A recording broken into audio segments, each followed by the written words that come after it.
Assalomu alaykum aziz tomoshabinlar. Bugun siz bilan shunday muhim mavzuni muhokama qilamizki, bu har birimizga, ayniqsa davlatdan har qanday turdagi qo'shimcha to'lovlar, nafaqalar, subsidiyalar yoki ijtimoiy yordam oladiganlarga bevosita ta'sir qiladi. Agar siz bu ma'lumotlarni e'tiborsiz qolsangiz, o'z qo'shimcha to'lovlaringizni aynan shunday o'z pulingizni yo'qotib qo'yishingiz mumkin. Bu ogohlantirish emas, balki qat'iy talab va amaldagi voqelikdir. Shuning uchun diqqat bilan tinglang va hoziroq kanalimga obuna bo'lishni, bu videoga esa like bosishni unutmang. Bu ma'lumot millionlab insonlarning taqdiriga ta'sir qiladi va uni iloji boricha ko'proq odam ko'rish juda muhim. Keling, to'g'ridan-to'g'ri masalaning mohiyatiga o'taylik. Avvallari ko'plab nafaqalar, ijtimoiy yordam va qo'shimcha to'lovlarni olish uchun qog'oz hujjatlar yetarli edi. Siz biron bir idoraga borardingiz, kerakli qog'ozlarni topshirardingiz va bir muddat o'tgach to'lovlarni ola boshlardingiz. Ma'lumotlaringiz yangilanmasa ham yoki qandaydir o'zgarishlar bo'lsa ham, bu darhol to'lovlar tizimiga ta'sir qilmasdi. Ko'pincha ma'lumotlar eskirishi, ayrim oilalarning daromadlari o'sishi yoki yashash joyi o'zgarishi kabi holatlar yillar davomida aniqlanmasdan qolardi. Bu esa afsuski ba'zi hollarda noroziliklarga, adolatsizliklarga va hatto mablag'larni noto'g'ri taqsimlashga olib kelardi. Davlat shaffoflik va adolatni ta'minlash maqsadida ijtimoiy himoya tizimini tubdan isloh qilishga qaror qildi. Hozir esa vaziyat butunlay o'zgardi. Bugungi kunda hukumat har bir sohada raqamlashtirishga katta e'tibor qaratmoqda va ijtimoiy himoya tizimi ham bundan mustasno emas. Yangi tizimda davlat to'lovlari va nafaqalari imkon qadar aniq, manzilli va shaffof bo'lishi kerak. Bu degani sizning har bir ma'lumotingiz, oilaviy ahvolingiz, daromadingiz, yashash joyingiz va boshqa barcha muhim jihatlar doimiy ravishda yangilanib turishi shart. Endi qog'oz hujjatlar bilan cheklanish yetarli emas. Zamonaviy axborot texnologiyalari va raqamli platformalar orqali ma'lumotlarni taqdim etish va tasdiqlash majburiy bo'lib bormoqda. Agar siz belgilangan muddatlarda tegishli ma'lumotlarni raqamli tizim orqali taqdim etmasangiz, yangilamasangiz yoki tasdiqlamasangiz, avtomatik ravishda tizim sizni to'lov olish huquqiga ega bo'lmagan shaxs sifatida qabul qiladi. Natijada esa sizga ajratilgan qo'shimcha to'lovlar, nafaqalar yoki subsidiyalar avtomatik ravishda to'xtatiladi. Bu jiddiy o'zgarish va bunga e'tiborsiz qarab bo'lmaydi. Keling, aynan nimani bilishingiz kerakligini, kimlar bu holatdan xavotir olishi kerakligini va kimlar xotirjam bo'lishi mumkinligini batafsil ko'rib chiqamiz. Asosan, gap sizning shaxsiy ma'lumotlaringiz, oilaviy ahvolingiz, daromadlaringiz va yashash joyingiz to'g'risidagi ma'lumotlarni davlatning raqamli tizimlarida muntazam ravishda yangilab turish va tasdiqlash haqida ketmoqda. Bu ayniqsa davlatdan quyidagi turdagi qo'shimcha to'lovlar, nafaqalar yoki ijtimoiy yordam oladigan shaxslar va oilalar uchun dolzarbdir.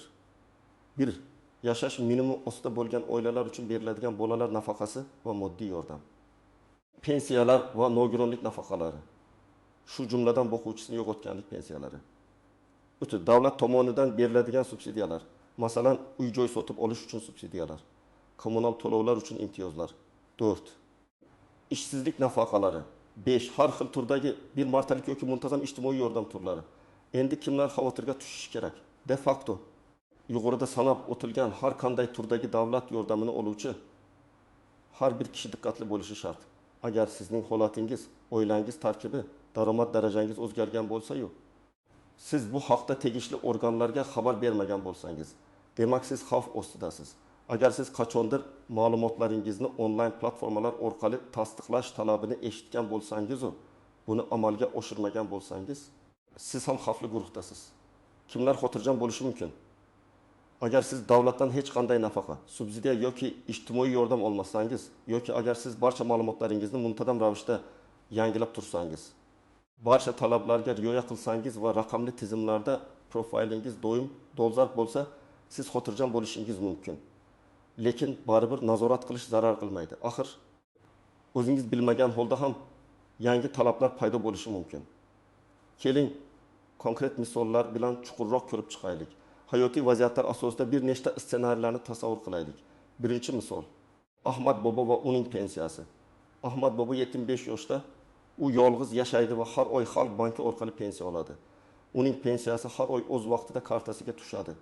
Bir necha yil avval u o'g'lining yoniga, boshqa tumanga ko'chib o'tdi. Lekin propiskasi eski manzilida qolgan edi. O'sha paytda bu katta muammo emasdi. Pensiya baribir yetkazib berilardi. Lekin yaqinda yangi tizim joriy etildi. Unga ko'ra pensiya oluvchilar o'z yashash manzillarini elektron tarzda tasdiqlashlari yoki yangilashlari shart. Bu talab pensiya tizimini raqamlashtirish va shaffoflikni oshirish maqsadida kiritildi. Tizim avtomatik ravishda aholi registrida mavjud ma'lumotlar bilan pensiya jamg'armasi ma'lumotlarini solishtiradi. Ahmad bobo bu yangilikdan bexabar edi. U internetdan foydalanmaydi. Televizordagi yangiliklarni ham unchalik kuzatmaydi. Uning o'g'li ham bandligi sababli bunga e'tibor bermadi. Natijada tizim Ahmad boboning eski manzilini aniqladi, lekin uning hozirgi yashash joyi haqida rasmiy ma'lumot topa olmadi. Chunki u propiskasini ham o'zgartirmagan. Tizim buni ma'lumotlar nomuvofiqligi deb baholadi va avtomatik tarzda Ahmad boboning pensiya to'lovlarini vaqtincha to'xtatdi. Bir oy o'tgach, pensiya kartasiga tushmagach, Ahmad bobo hayratda qoldi. Bu shuni anglatadiki, ma'lumotlar yangilanmaganligi sababli nafaqat pensiya, balki pensiyaga qo'shilgan har qanday qo'shimcha ustama, masalan, yashash minimumiga oid qo'shimcha to'lovlar ham to'xtab qoladi. Ikkinchi misol, Dilnoza opaning bolalar nafaqasi va daromadlar deklaratsiyasi. Dilnoza opa 3 farzandi bor yosh ona. U har oyda davlat xizmatlari markazi orqali oilaning kam ta'minlanganligi sababli bolalar nafaqasi oladi. Uning turmush o'rtog'i chet elda ishlardi va har oyda ma'lum miqdorda pul jo'natardi, lekin bu pul norasmiy ravishda kelardi, ya'ni bank hisob kitoblarida aks etmasdi. O'tgan yili davlat ijtimoiy yordam tizimini isloh qilib, nafaqalar va moddiy yordamni aniqrog'i temir daftar tizimiga integratsiya qildi. Yangi qoidalarga ko'ra nafaqa oluvchi oilalar har 6 oyda bir marta o'z daromadlarini MyDoGov uz portali orqali raqamli tarzda tasdiqlashlari yoki mahalladagi mas'ul xodimga hujjatli dalillar bilan taqdim etishlari shart bo'ldi. Asosiy shartlardan biri shuki, oilaning barcha katta yoshli a'zolarining rasmiy daromadlari, ish haqi, tadbirkorlikdan tushumlar, bank o'tkazmalari va boshqalar haqidagi ma'lumotlar elektron tizimda aks etishi kerak. Agar kimdir rasmiy daromadga ega bo'lsa, uning ma'lumotlari soliq organlari bazasidan avtomatik tortiladi. Agar bo'lmasa, bunga sabab ko'rsatilishi kerak. Dilnoza opa bu haqida eshitgan edi. Lekin turmush o'rtog'ining daromadi norasmiy bo'lgani sababli uni qanday ko'rsatishni bilmadi va e'tiborsiz qoldirdi. Hatto mahalladagi profilaktika inspektori eslatganda ham u bir bahona qilib bu ishni keyinga surdi. Natijada 6 oy o'tgach, tizim avtomatik ravishda Dilnoza opaning bolalar nafaqasini to'xtatdi. Chunki u belgilangan muddatda o'z daromadlarini tasdiqlamadi. Tizim esa uni kam ta'minlangan oila sifatida tanishni to'xtatdi. Natijada nafaqadan mahrum bo'ldi. Bu misol shuni ko'rsatadiki, hatto norasmiy daromadlar ham endilikda yashirib bo'lmaydi. Ularni qandaydir tarzda rasmiylashtirish yoki tushuntirish kerak bo'ladi. Aks holda bu ijtimoiy to'lovlarga ta'sir qilishi mumkin. 3-misol. Jasurning nogironlik nafaqasi va tibbiy ko'rikdan o'tish majburiyati. Jasur yosh yigit, u tug'ma nogironlikka ega va har oy davlatdan nogironlik nafaqasi oladi. Avvallari u har yili tibbiy ko'rikdan o'tib, qog'oz hujjatni pensiya jamg'armasiga olib borish kerak edi. Lekin yaqinda sog'liqni saqlash tizimi ham to'liq raqamlashtirildi. Endi tibbiy mehnat ekspert komissiyalari, xulosalar bevosita yagona elektron tizimga kiritiladi va pensiya jamg'armasi bu ma'lumotlarni avtomatik ravishda oladi. Eng muhimi, har yili belgilangan muddatda tibbiy ko'rikdan o'tish majburiy bo'lib qoldi. Hatto bu nogironlik doimiy bo'lsa ham, ma'lum bir yoshgacha. Jasur o'zining navbatdagi ko'rikdan o'tish muddatini esdan chiqardi. U shunchaki tibbiyot muassasasiga borib, ko'rikdan o'tish kerak edi. Shundan so'ng tizim avtomatik yangilanardi. Lekin u buni amalga oshirmadi. Tizim esa uning ko'rikdan o'tmaganligini aniqladi va uning nogironlik maqomini vaqtincha to'xtatdi. Natijada Jasurning nogironlik nafaqasi ham to'xtab qoldi. Unga qo'shimcha qilib nogironlarga beriladigan ba'zi imtiyozlar, masalan, kommunal to'lovlardagi chegirmalar ham shu sababli bekor bo'lishi mumkin. Bu holat shaxsiy javobgarlikning oshganini, o'z ma'lumotlariga e'tibor berish muhimligini ko'rsatadi. 4-misol. Botir akaning uy-joy subsidiyasi va kommunal xizmatlar bilan integratsiya. Botir aka kam ta'minlangan oila sifatida davlat tomonidan uy-joy sotib olish uchun subsidiya olgan va endilikda har oyda kommunal to'lovlar uchun ham qisman yordamdan foydalanadi. Yaqinda hukumat kommunal xizmatlar uchun subsidiya oluvchilarga nisbatan yangi talabni joriy qildi. Endilikda har bir subsidiya oluvchi o'zining shaxsiy kabinetida MyDoGov uz portalida kommunal xizmatlar elektr, gaz, suv bo'yicha shaxsiy hisob raqamlarini litsevoy счетga majburiy ravishda bog'lashi kerak. Bu tizim subsidiya haqiqatdan ham ehtiyojmandlarga yetib borayotganini va kommunal xizmatlardan oqilona foydalanilayotganini nazorat qilish uchun yaratilgan. Botir aka bu haqda eshitgan. Lekin o'zi internetdan uncha yaxshi foydalana olmasligi sababli e'tiborsiz qoldirgan. Uning o'g'li chet elda, qizi esa boshqa shaharda yashaydi. U hech kimga aytmagan. Belgilangan muddat kelib, u o'z hisob raqamlarini bog'lamagach, tizim Botir akaning kommunal to'lovlar uchun beriladigan subsidiyasini avtomatik ravishda bekor qildi. Natijada uning har oylik to'lovlari birdaniga 2 barobar oshdi. Bu shuni anglatadiki, hatto eng oddiy tuyulgan talab ham jiddiy oqibatlarga olib kelishi mumkin agar unga beparvo qaralsa.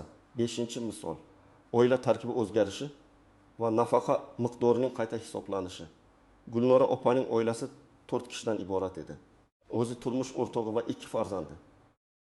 U har oyda kam ta'minlangan oila sifatida nafaqa olardi. Yaqinda uning katta farzandi turmushga chiqib, boshqa oilaga ko'chib o'tdi va propiskadan chiqdi. Rasmiy ravishda uning oilasi endi 3 kishidan iborat.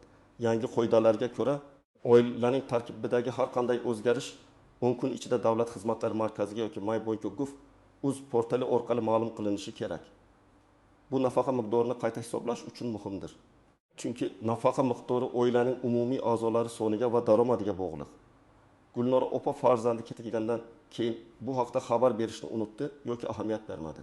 Bir necha oy o'tgach, tizim aholi reyestrining yangilangan ma'lumotlarda uning oilasining tarkibi o'zgarganini aniqladi. Tizim avtomatik tarzda uning nafaqa miqdorini qayta hisobladi va shu bilan birga oldingi davr uchun ortiqcha to'langan mablag'ni qaytarishni talab qildi.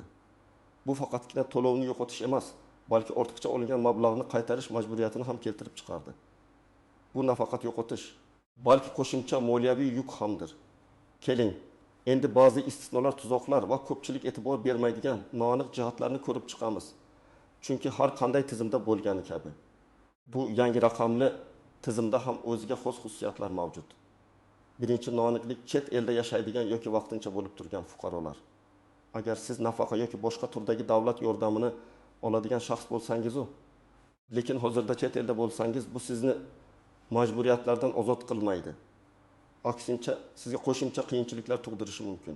Ko'p hollarda ma'lumotlarni yangilash yoki tasdiqlash uchun shaxsiy imzo talab qilinishi yoki shaxsan davlat xizmatlari markaziga borish kerak bo'lishi mumkin. Agar siz MyPockGov uz portali orqali onlayn shaxsiy kabinetga ega bo'lsangiz va elektron raqamli imzo orqali hujjatlarni tasdiqlash imkoniyatiga ega bo'lsangiz, bu muammoni qisman hal qilishi mumkin. Ammo olish uchun ham O'zbekistonda bo'lish talab etilishi mumkin. Bunday hollarda ishonchnoma asosida yaqin qarindoshlaringizdan yordam so'rash yoki O'zbekistonning chet eldagi elchixonalari va konsulliklari orqali harakat qilish kerak bo'ladi. Ammo bu jarayonlar ko'proq vaqt va xarajat talab qilishi mumkin. Eng yaxshi variant ketishdan oldin barcha ma'lumotlaringizni yangilab ketish va olib qo'yishdir. Ikkinchi noaniqlik raqamli savodxonlikning pastligi yoki internetga kirish imkoniyati yo'qligi. Afsuski, jamiyatimizning bir qismi, ayniqsa keksa avlod vakillari internetdan foydalanish yoki raqamli xizmatlarni mustaqil ravishda amalga oshirishda qiyinchiliklarga duch kelishadi. Bu holat davlat tomonidan hisobga olinadi. Ammo bu sizning javobgarligingizni kamaytirmaydi. Bunday hollarda davlat xizmatlari markazlari yoki mahalliy hokimiyat organlari, xalq banki bo'limlari xodimlari yordam berishga majbur. Lekin eng samarali yo'l bu oila a'zolaridan, ayniqsa yoshlardan yordam so'rash. Ularga o'z loginingiz va parolingizni ishonib topshirish xavfli bo'lishi mumkin. Ammo hujjatlarni to'g'ri to'ldirishda yoki tegishli bo'limga borib yordam berishda ularning ishtiroki muhim. Ba'zi joylarda raqamli ko'mak markazlari yoki axborot texnologiyalari xizmatlari punktlari ham ochilgan bo'lib, ularda bepul maslahat va yordam olish mumkin. Bu imkoniyatlardan foydalanish lozim. 3-noaniqlik. Ma'lumotlarning o'zaro integratsiyasi va aniqligi. Yangi tizimda turli davlat organlari, masalan, Adliya vazirligi, Soliq qo'mitasi, Pensiya jamg'armasi, Ichki ishlar vazirligi, Sog'liqni saqlash vazirligi o'rtasidagi ma'lumot almashinuvi juda faollashgan. Bu degani siz bir idoraga bergan ma'lumotingiz avtomatik ravishda boshqa idorada ham ko'rinishi mumkin. Shuning uchun barcha ma'lumotlaringizning bir-biriga mos kelishi va aniq bo'lishi juda muhim. Agar pasportingiz muddatini o'tkazib yuborgan bo'lsangiz yoki familiyangiz o'zgargan bo'lsa-yu, bu haqda rasmiy xabar bermagan bo'lsangiz, tizimda nomuvofiqlik yuzaga kelishi mumkin. Bunday holatlar ham to'lovlarni to'xtatishga asos bo'ladi. Har doim shaxsiy hujjatlaringizning dolzarbligiga e'tibor bering va o'zgarishlar haqida zudlik bilan xabar bering. Masalan, yangi tug'ilgan farzandingizni o'z vaqtida FHD bo'yi organlarida ro'yxatdan o'tkazmagan bo'lsangiz yoki farzandingiz voyaga yetib alohida yashay boshlagan bo'lsa-yu, sizning ro'yxatingizda turgan bo'lsa, bu ham muammolarga olib keladi. 4-noaniqlik. Muddati o'tgan hujjatlar va yangi talablar. Ba'zi to'lovlar uchun ma'lum hujjatlarning muddati cheklangan bo'lishi mumkin. Masalan, nogironlikni tasdiqlovchi tibbiy xulosa ma'lum muddatga beriladi va uni muntazam ravishda yangilab turish kerak. Aholining daromadlari haqidagi ma'lumotlar ham ma'lum bir davrga, odatda 6 oy yoki 1 yil tegishli bo'ladi va uni qayta tasdiqlash talab etiladi. Bu muddatlarga e'tibor bermaslik nafaqa to'lovlarini to'xtatishga, balki keyinchalik ularni tiklashda qo'shimcha byurokratik qiyinchiliklarga ham sabab bo'ladi. Ba'zan nafaqa to'xtatilgandan so'ng uni qayta tiklash uchun shunchaki ma'lumotni yangilash yetarli bo'lmaydi. Balki to'lovni boshdan qayta rasmiylashtirish kerak bo'lib qolishi mumkin. Bu esa tabiiyki ko'proq vaqt va asabni talab qiladi. 5-noaniqlik mahalla fuqarolar yig'inlarining roli. Mahalla fuqarolar yig'inlari va ularning faollari ijtimoiy himoya tizimida haligacha muhim rol o'ynaydi. Ular ba'zi ma'lumotlarni tasdiqlashda, ayniqsa kam ta'minlanganlik holatini o'rganishda ishtirok etadilar. Ba'zi hollarda MyPakakov uz portali orqali ariza topshirganingizdan so'ng mahalla mas'ullari sizning oilangizning ijtimoiy-iqtisodiy ahvolini o'rganish uchun uyga tashrif buyurishi mumkin. Agar siz ular bilan hamkorlik qilmasangiz yoki ularning so'rovlariga javob bermasangiz, bu ham arizangizning rad etilishiga yoki mavjud to'lovlaringizning to'xtatilishiga sabab bo'lishi mumkin. Mahallaning ma'lumotlari ham endi elektron bazaga kiritilmoqda va umumiy tizimda aks etadi. Xo'sh, endi eng muhim savolga javob beramiz. Bu vaziyatda siz nima qilishingiz kerak? Qanday qilib o'z to'lovlaringizni saqlab qolishingiz va kelajakda muammolarga duch kelmasligingiz mumkin? Men sizga aniq va amaliy qadamlar bo'yicha ko'rsatma beraman. Diqqat bilan tinglang va bularni yozib oling yoki yodingizda saqlang. 1-qadam.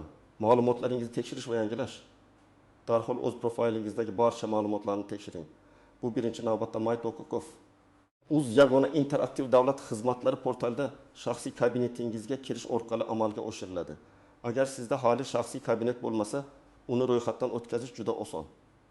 Buning uchun sizga pasport ma'lumotlaringiz va telefon raqamingiz kerak bo'ladi. Agar siz internetdan foydalana olmasangiz, Davlat xizmatlari markaziga DXM murojaat qiling.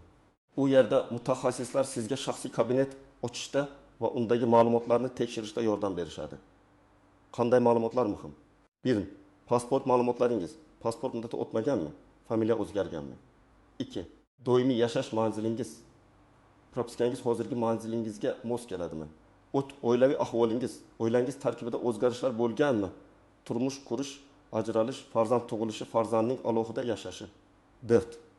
Daromadlaringiz.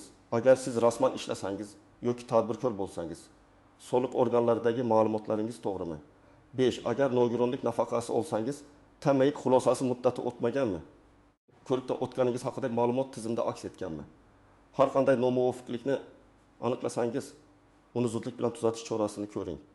2-qadam elektron raqamli imzo nolish. Agar siz onlayn xizmatlardan to'liq foydalanmoqchi bo'lsangiz, olishingiz shart. Sizning shaxsingizni raqamli muhitda tasdiqlaydi va hujjatlarni elektron tarzda imzolash imkonini beradi. Uni DXM orqali yoki e-imzo mobil ilovasi yordamida agar biometrik pasportingiz bo'lsa olishingiz mumkin. Borligi sizga uyda o'tirgan holda ko'plab arizalarni topshirish, ma'lumotlarni yangilash va boshqa davlat xizmatlaridan foydalanish imkonini beradi. Bu sizni navbat kutishdan va ortiqcha ovoragarchiliklardan xalos qiladi. 3-qadam bank kartangizni tekshirish.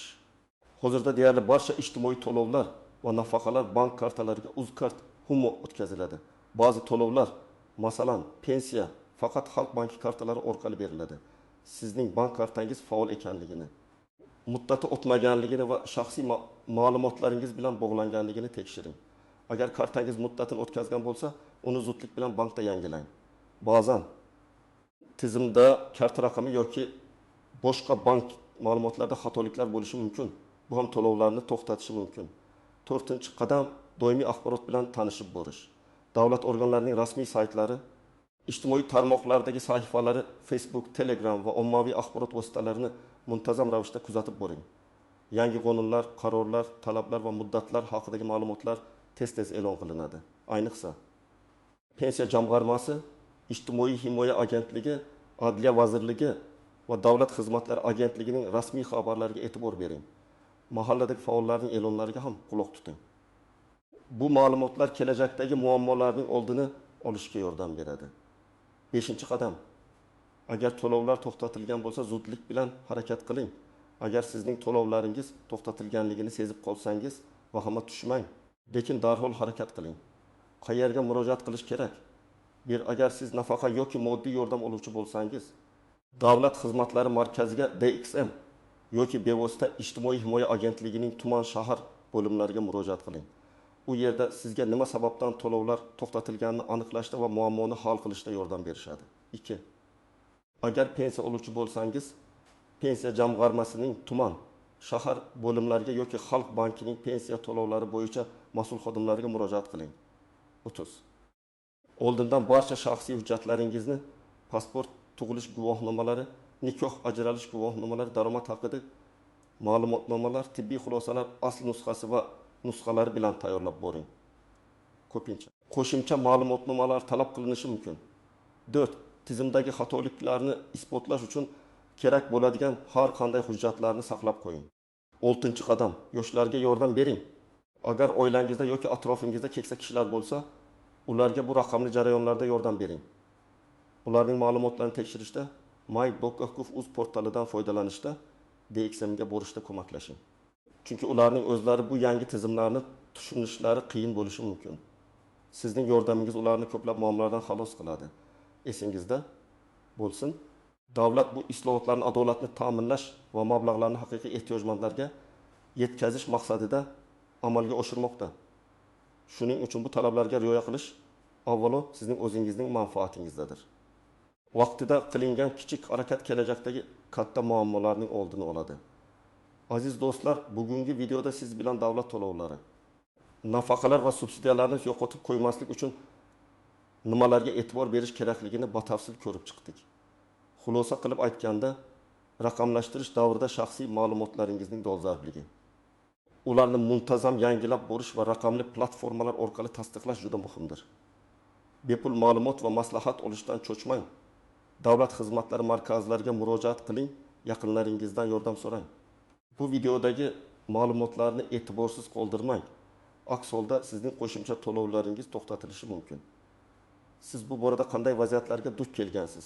Sizningcha davlat ijtimoiy himoya tizimini raqamlashtirish qanchalik samarali? Fikrlaringizni izohlarda yozib qoldiring.